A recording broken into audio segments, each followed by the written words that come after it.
Il est 8 heures et chaque matin Stéphane accompagne ses enfants à l'école. 2 enfants, très vite rejoints par 2 autres. Tous s'équipent d'un brassard. Par exemple, s'il y a des voitures qui viennent, ben, ils nous voient. En fait, Stéphane est conducteur. Conducteur d'un pédibus, un bus imaginaire qui roule au pas. Convivial et écologique. Parce que ça évite d'avoir à prendre la voiture pour faire un petit trajet. Sachant qu'en plus, l'arrivée à l'école est en général assez serrée et les voitures se retrouvent au ralenti si on attend. Oh, et puis, c'est bon pour la santé de marcher un petit peu le matin.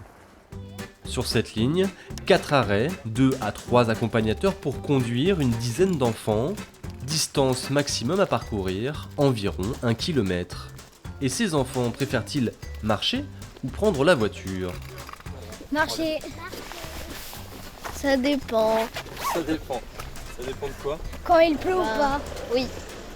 Ça dépend du temps, et s'il pleut trop fort, la ligne ne fonctionne plus. Toutefois, le système est bien en place sur cette petite commune d'un peu plus de 5000 habitants. 3 lignes de pédibus tournent quotidiennement. Et après, on connaît tous les gamins. Un service gratuit, entièrement géré par l'association de parents d'élèves. L'association est couverte par une assurance, ce qui fait que si un enfant se blesse pendant le cours du trajet, c'est couvert par l'assurance. C'est pareil pour les accompagnateurs, on est couvert par une assurance. Après, c'est une histoire de confiance, c'est-à-dire qu'on n'a pas de formation spécifique. En général, on accompagne nos propres enfants aussi, donc après, c'est une histoire de confiance entre parents. Des citoyens qui se mobilisent pour développer un mode de transport doux, une aubaine pour la commune.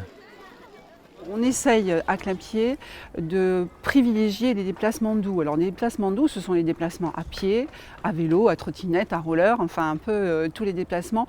Et essayer que les gens laissent un peu leur voiture qui a pris une très grosse importance ces 20, 30, 40 dernières années dans la circulation, qui laissent un peu leur voiture ou à la maison ou sur des parkings alloués, attribués à ça. Néanmoins, aujourd'hui encore 65% de ces élèves sont déposés en voiture, un chiffre légèrement inférieur à la moyenne nationale.